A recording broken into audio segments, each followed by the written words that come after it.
একদিন কান্নারও লুটবে আমার বাড়িতে, আমায় নতুন করে দেখতে সবাই আসবে সারি সারিতে, আমায় নতুন করে দেখতে সবাই আসবে সারি সারিতে। একদিন কান্নারও লুটবে আমার বাড়িতে বাড়িতে বাড়িতে।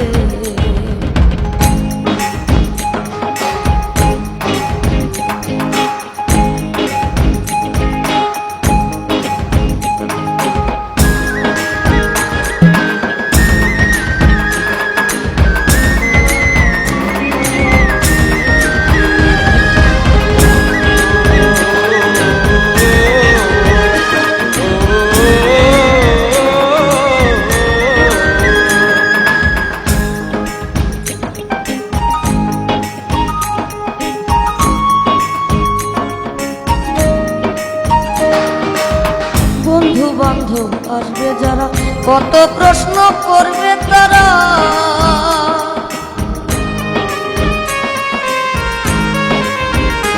ও বন্ধু বান্ধব আসবে যারা, কত প্রশ্ন করবে তারা।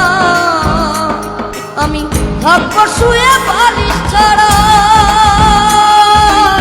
থাকবো শুয়ে বালিশ ছাড়া, পারবো না ঠোঁট নাড়িতে। আমি থাকবো শুয়ে বালিশ ছাড়া, পারবো না ঠোঁট নাড়িতে। একদিন কান্নারও লুটবে আমার বাড়িতে বাড়িতে বাড়িতে।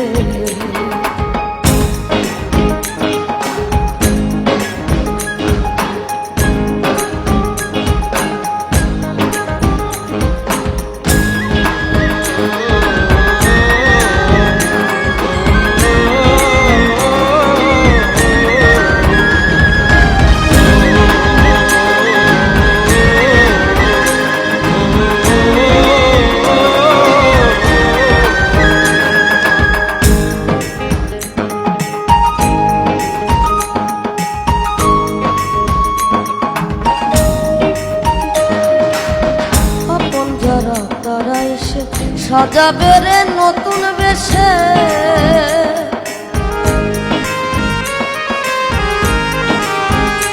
ও আপন যারা তারা এসে সাজাবে রে নতুন বেশে। আমি টিকিট ছাড়া উঠবো শেষে, টিকিট ছাড়া উঠবো শেষে, ইঞ্জিন ছাড়া গাড়িতে। আমি টিকিট ছাড়া উঠবো শেষে, ইঞ্জিন ছাড়া গাড়িতে। একদিন কান্নারও লুটবে আমার বাড়িতে, একদিন কান্নারও লুটবে আমার বাড়িতে। আমায় নতুন করে দেখতে সবাই আসবে সারি সারিতে, আমায় নতুন করে দেখতে সবাই আসবে সারি সারিতে। একদিন কান্নারও লুটবে আমার বাড়িতে, একদিন কান্নারও লুটবে আমার বাড়িতে বাড়িতে বাড়িতে।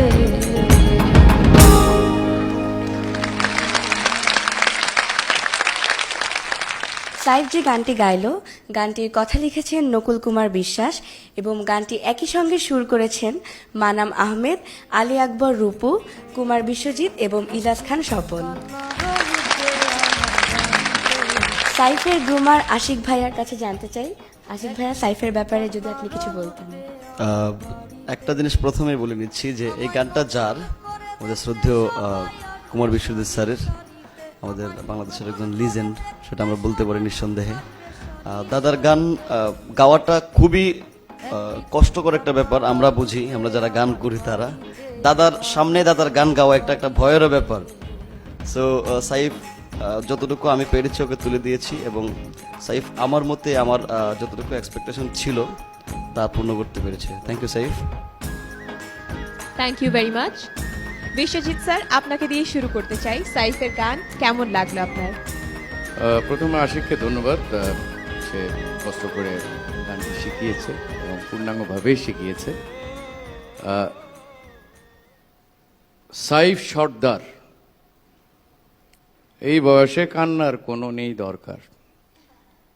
আনন্দের ঢোল বাজুক তোমার বাড়িতে, ঘর তোমার ভরতে পারে মিষ্টির হাড়িতে। সত্যি হোক স্বপ্নগুলো যা আছে তোমার মনের কোণের শাড়িতে। Thank you sir.